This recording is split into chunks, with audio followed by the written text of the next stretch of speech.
नमस्कार साथियों, हमारे चैनल पे आपका बहुत बहुत स्वागत है। साथियों, आज की वीडियो में हम रेट लेवल 1 और लेवल 2 दोनों के लिए गणित पढ़ेंगे। और गणित में आज हम भाज्य, अभाज्य, लघुत्तम समापवर्त्य और महत्तम समापवर्त्य टॉपिक लेंगे। इम्पोर्टेंट टॉपिक है, अच्छी तरह से समझना, समझ में आ जाएगा, किसी प्रकार की कोई दिक्कत नहीं होगी। अगर कोई भी दिक्कत हो तो आप नीचे कमेंट बॉक्स में बता सकते हैं। और मैंने इसी के साथ में ही विज्ञान की वीडियो भी शुरू कर रखी है, उसमें 5 से 6 वीडियो मैंने डाल रखी है, तो आप उन वीडियो को भी देखकर अच्छी तरह से कवर कर सकते हैं। तो आज का अपना टॉपिक है भाज्य, अभाज्य, लसप और मैसप। गणित है, बिल्कुल आसान है, अगर ढंग से करोगे तो क्लियर हो जाएगी। तो देखते हैं सबसे पहले भाज्य संख्याएं। यानी जो संख्याएं हैं उनको अलग अलग प्रकार से बांटा गया है, जिनके आधार भी अलग अलग है। तो भाज्य संख्याएं और अभाज्य संख्याएं। अभाज्य संख्याएं, कोई भी हम संख्या लेते हैं, जैसे 5 ले ली, 7 ले ली, 10 ले ली, 15 ले ली, 25 ले ली। अब इनमें हम भाग देने की कोशिश करते हैं। 1 है, 1 में किन किन का भाग जाता है? 7 है, इसमें किन किन का भाग जाएगा? 10 में, 15 में, 25 में। इन सभी में हम देखते हैं तो 5 में 1 का भाग जाता है और 5 का भाग जाता है। इसी प्रकार से 7 है, 7 में 1 का भाग जाता है और 7 का भाग जाता है। इसी प्रकार से 10 है, 10 में 1 का भाग जाता है, 2 का भाग जाता है, 5 का जाता है और 10 का भाग जाता है। 15 है, 15 में 1 का भाग, 3 का भाग, 5 का भाग और 15 का भाग जाता है। 25 में 1 का, 5 का और 25 का, इन संख्याओं का भाग जाता है। अब देख सकते हैं कुछ संख्याएं ऐसी है उनमें 2 संख्याओं का भाग जाता है, और 2 संख्याओं में एक तो 1 है और एक समय संख्या, यानी जो संख्या अंक है वो समय, इन दोनों का भाग जाता है। और कुछ संख्याएं ऐसी है तो इनके अलावा भी किसी और संख्या का भाग जाता है। तो इनके आधार पर इसे 2 भागों में बांटा गया है। वे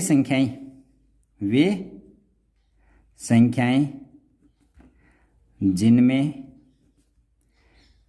केवल एक व स्वयं का भाग जाता है, अभाज्य संख्या कहलाती है। यानी वे संख्याएं जिनमें केवल एक और खुद का भाग जाता है, वे संख्याएं अभाज्य संख्याएं कहलाती है। जैसे 2 है, 3 है, तो 2 में केवल 1 का और 2 का ही भाग जाता है। इसी प्रकार से 3 है, 3 में 1 का और 3 का ही भाग जाता है। इसी प्रकार से 5 है, 5 में 1 का और 5 का भाग जाता है। 7 है, 11 है, 13 है, 17 है, 19 है, ये संख्याएं हैं। तो दूसरी, अब इसमें अभाज्य संख्याएं, यानी कि जिनमें केवल एक और समय का भाग जाता है। और जो अभाज्य संख्या है इसका दूसरा नाम है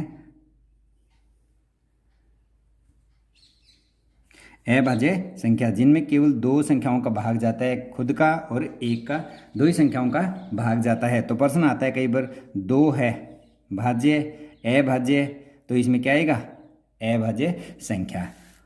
अब देखते हैं भाज्य संख्या। भाज्य संख्याएं वे होती है, वे संख्याएं जिनमें एक व स्वयं के अलावा किसी अन्य संख्या का भी भाग जाता है। वो कौन सी संख्या कहलाती है? भाज्य संख्या कहलाती है। जैसे हम देखते हैं 4 है, 4 में 1 का भाग जाता है, 2 का भाग जाता है और 4 का। इसी प्रकार से 6 देखते हैं, 6 में 1 का भाग, 2 का भाग, 3 का भाग और 6 का भाग, यानी एक और समय के अलावा और भी संख्याओं का भाग जाता है। तो ये कौन सी कहलाती है? भाज्य संख्याएं। या फिर ये जो संख्याएं आ रही है जिनसे भाग जाता है तो ये इनके गुणनखंड कहलाते हैं। क्या कहलाते हैं? गुणनखंड। या हम कह सकते हैं जिनके दो से अधिक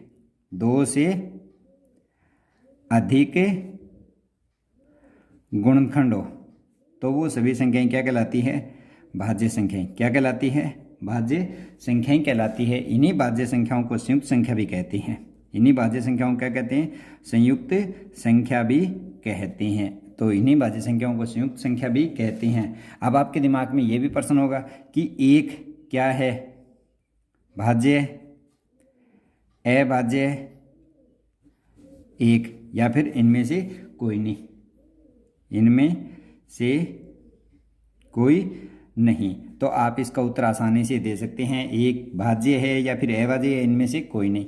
अब देखो एक है, एक में केवल एक का भाग ही जाता है यानी समय का, या फिर एक का भाग, इसमें एक ही संख्या का भाग जा रहा है और किसी भी संख्या का भाग नहीं जा रहा है। और जो अभाज्य संख्या है उसमें दो संख्याओं का भाग जाना जरूरी होता है। इसी प्रकार से भाज्य संख्याएं हैं उनमें दो से अधिक संख्याओं का भाग जाना जरूरी होता है।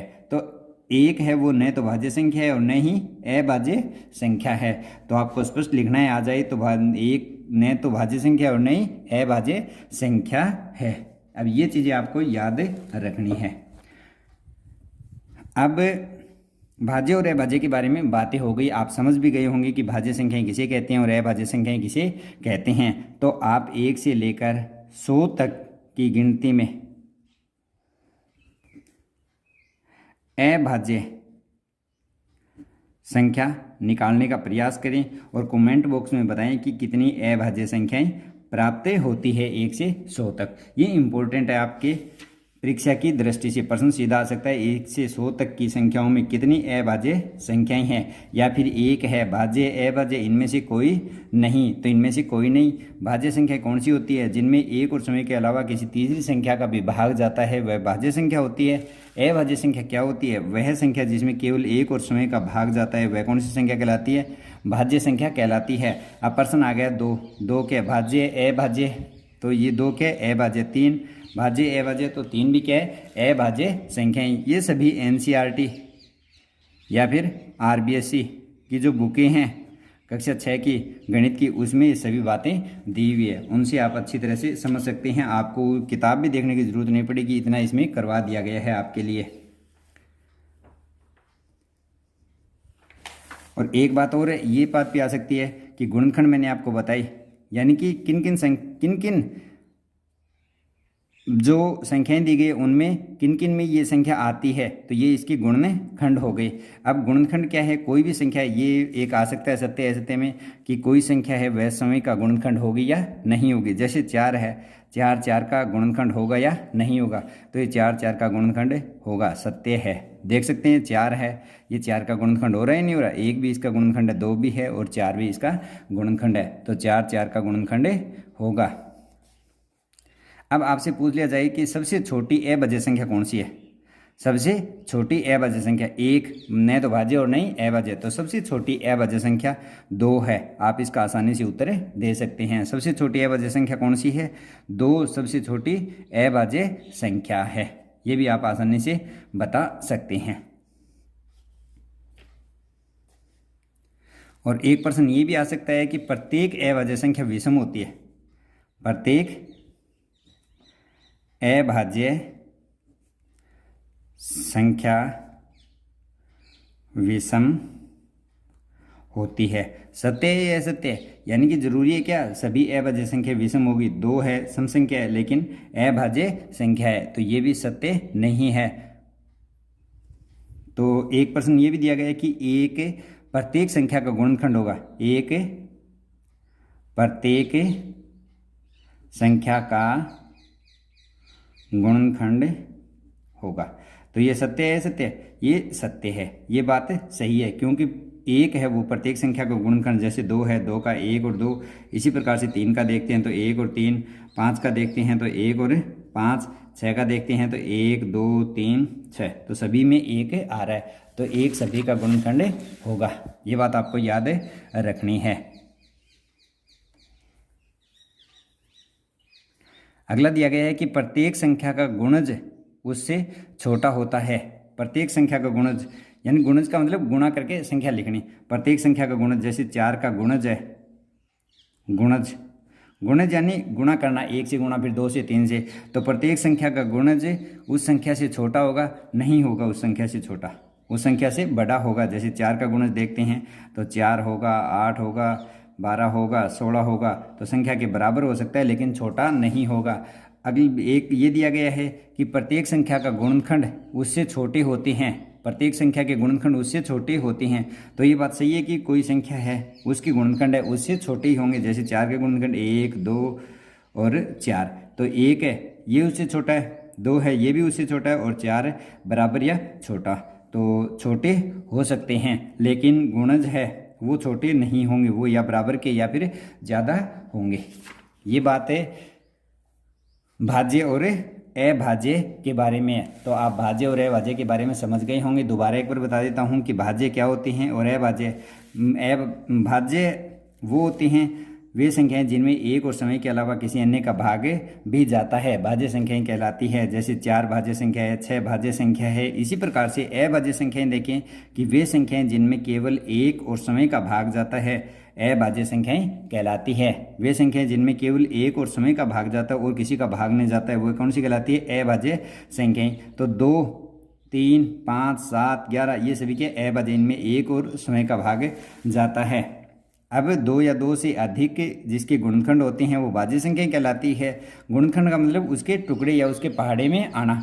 तो भाज्य संख्याएं उन्हें संयुक्त संख्या भी कहते हैं, उनका दूसरा नाम क्या है? संयुक्त संख्या। एक, अब एक के बारे में पूछ लिया जाता है कि एक क्या है? एक भाज्य है, अभाज्य है, इनमें से कोई नहीं। तो एक इनमें से कोई भी नहीं है क्योंकि एक है उसमें 2 संख्याओं का भाग नहीं जाता है। अगर 2 संख्याओं का भाग नहीं जाएगा तो वह अभाज्य नहीं होगी, और 2 से अधिक भाग नहीं जाता है तो वह भाज्य नहीं होगी। तो एक नए भाज्य और नहीं अभाज्य। आपको बताना 1 से 100 तक गिनती में कितनी अभाज्य संख्याएं आती है। एक प्रत्येक अभाज्य संख्या विषम होगी, तो जरूरी नहीं कि प्रत्येक अभाज्य संख्या विषम होती है क्योंकि 2 है, 2 एक सम संख्या है, यह भी एक अभाज्य संख्या है। और सबसे छोटी अभाज्य संख्या क्या है तो पूछ लिया जाए तो इसका उत्तर क्या होगा? 2 होगा। प्रत्येक संख्या का गुणनखंड होता है, कोई भी संख्या उसका गुणनखंड 1 अवश्य होगा। तो ये बात सत्य है। गुणज के लिए पूछे तो उस संख्या का गुणज उससे छोटा नहीं होगा, उससे बड़ा होगा, और गुणनखंड उससे छोटा हो सकता है। तो ये भाज्य और अभाज्य संख्याओं के बारे में आज हमने इस वीडियो में पूर्ण चर्चा की है। अगर कोई भी दिक्कत हो तो आप कमेंट बॉक्स में अवश्य बता सकते हैं। और इस प्रकार की वीडियो देखने के लिए मेरे चैनल से लगातार जुड़े रहे और चैनल को सब्सक्राइब अवश्य कर ले और अपने दोस्तों के साथ शेयर करें। धन्यवाद दोस्तों।